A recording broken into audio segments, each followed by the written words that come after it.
For world leaders and other VIPs who use Facebook and social media, the recent decision by the quasi-independent Facebook Oversight Board about former President Donald Trump is supposed to send a message. The same rules that apply to all Facebook users should also apply to influential users. Influential users should not be judged against a separate set of rules.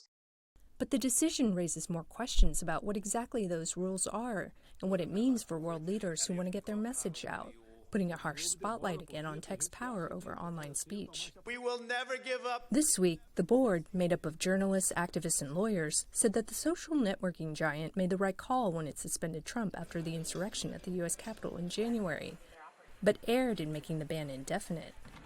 The board gave Facebook 6 months to make a final decision on Trump's account. Facebook said it would carefully review the board's recommendations. Facebook had sort of punted the decision to the oversight board, putting Trump in an indefinite suspension and kind of leaving it to the oversight board to make the final call.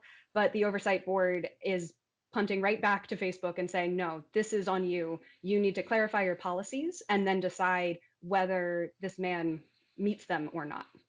The board wrestled with the complex interplay between free speech and protecting people, said Emma Alonso. In international human rights law, there is strong protection for freedom of expression for everyone, but there's also a recognition that some kinds of speech can actually lead to real-world violence. There's been mixed reaction to the decision, with conservative lawmakers in the U.S. criticizing Facebook for keeping Trump off, and others saying he should have been permanently banned. Trump didn't address the decision, but criticized technology companies on his new site Wednesday. One thing that should change, the board said, is making exceptions for world leaders, whose postings, no matter how inaccurate or controversial, are deemed newsworthy because of their political standing.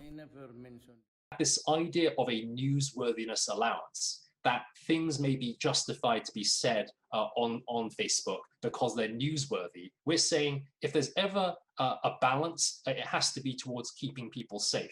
The vast majority of politicians in this world don't need these exceptions because they are not trying to undermine democracy, or they are not trying to demonize entire communities. The board's decision is a step closer to creating stronger rules, important especially when Facebook is operating in places with fragile democracies, said Wendy Fye. They need to take a careful look at those policy recommendations because civil society and our own organization has been saying the exact same thing for so long, and it has been ignored, with the result being death and damage to democracies. They have their values, they need to live up to them. Now that the ball is back in Facebook's court, political leaders, influential people, and its 2.8 billion users worldwide will have to wait and see if the social network makes changes.